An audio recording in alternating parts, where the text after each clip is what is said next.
Hi friends, welcome back to my channel. నేను నాగపద్దు.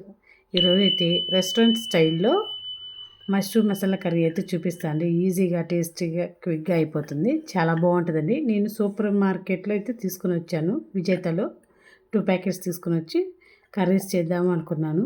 So ఇవైతే చాలా బాగుంటాయండి. వీటికంటే కూడా ఇంకా మన ఊర్లో ముల్చేవైతే ఇంకా బాగుంటాయి. సో ఇప్పుడైతే ఈ ఆర్టిఫిషియల్గా పెంచుతారు కదా, అవి తీసుకుని వచ్చి కడిగేసుకొని పక్కనైతే పెట్టేసుకుందాం. వీటిలో ఉప్పు కూడా వేసానండి. చిన్న చిన్న ముక్కలుగా కట్ చేసుకొని పక్కన పెట్టేసుకుందాం. డైరెక్ట్ ఉప్పులు నీళ్ళు వేయట్లేదండి, ఇంకెందుకులే కర్రీ చేస్తాం కదా అని చెప్పి ఆగున్నాను. అన్నీ అయితే కట్ చేసుకుందాం చిన్న చిన్నగా. కొన్ని చిన్నగా ఉన్నవేమో 2 ముక్కలు చేస్తున్నాను అండి, కొంచెం పెద్దగా ఉన్నాయి 3 ముక్కలు అలా చేసేస్తున్నాను. ఎలా చేసినా కానీ ఇంకా సేమ్ కర్రీ అయితే సేమే కదండి. ఇప్పుడైతే కడాయి తీసుకుని ఆయిల్ వేడెక్కగానే మిర్చి, తాలింపు గింజలు, ఆనియన్ అన్నీ వేసి వేయించుకోవాలి. వేగినాక అల్లం వెల్లుల్లి పేస్ట్ కూడా వేసుకోవాలి. అది కూడా మంచిగా ఫ్రై అవ్వనివ్వాలండి, పచ్చివాసన పోయే వరకు.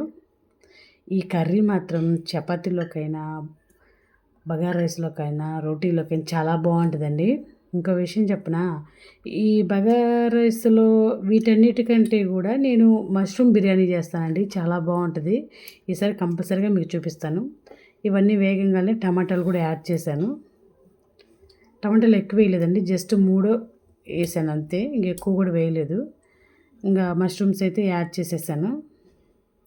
వేసేసి మూత పెట్టేద్దాం, ఉడకనిద్దామండి కాసేపు. దీంట్లో కొంచెం ఉప్పు కూడా వేసేద్దాం. ఉప్పు వేస్తే త్వరగా మగ్గుతాయి కదండి, ఉప్పు కూడా వేసేద్దాం. కలుపుకుంటూ ఉండాలండి. దీంట్లోంచి వాటర్ మాత్రం బాగానే వస్తాయి, కలుపుకుంటూ ఉండాలి. చాలా బాగుంటుందండి కర్రీ. దీంట్లో ప్రోటీన్స్ కూడా బాగుంటాయి, హెల్త్కి కూడా చాలా మంచిది. ఉప్పు వేసుకున్నాక అప్పుడే మాత్రం కారం వేయొద్దండి, బాగా వేగాలి. దాంట్లో ఉన్న వాటర్ అన్ని ఇంకిపోవాలి, బాగా ఉడకనివ్వాలి. ఉడికిన తర్వాత కాసేపు ఒక 5 నిమిషాలు ఉడకాలండి. ఒక 5 నిమిషాలు అయితే ఉంచేద్దాం, ఎందుకంటే వీటిలో ఉన్న వాటర్ అన్ని ఇంకిపోవాలి, ముక్కలను దగ్గర పడి టేస్ట్ అయితే మారిపోద్దండి. ఉడికేసింది. సో ఇప్పుడు ఏం చేద్దామంటే, మనం తీసుకున్న సాంబార్ పౌడర్ మీకు నేను ఎప్పుడు చెప్తాను కదండి, ధనియాల జీలకర్ర పౌడర్ అయితే వేసేసుకోవాలి. కారం కూడా వేయాలి. నాకు ఈ స్పైసీనెస్ అయితే సరిపోద్దండి. మీకు ఇంకా స్పైసీ కావాలంటే వేసుకోవచ్చు. సింపుల్గా చేస్తున్నానండి.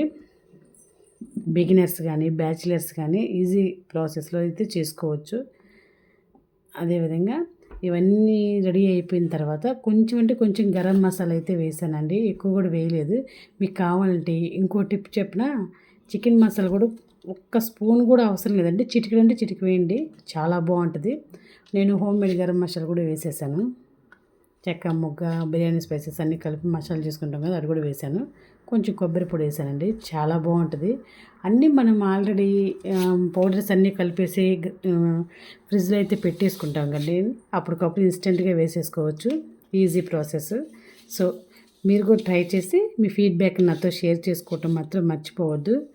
మీకు ఎలా కుదిరిందో నా కామెంట్ రూపంలో తెలియచేయండి. థ్యాంక్స్ అండి, మీ అందరూ కలిసి నాకు సపోర్ట్ ఇస్తున్నారు. కర్రీ కూడా రెడీ అయిపోయిందండి. సో థ్యాంక్ యూ అండి, thank you for watching. Bye.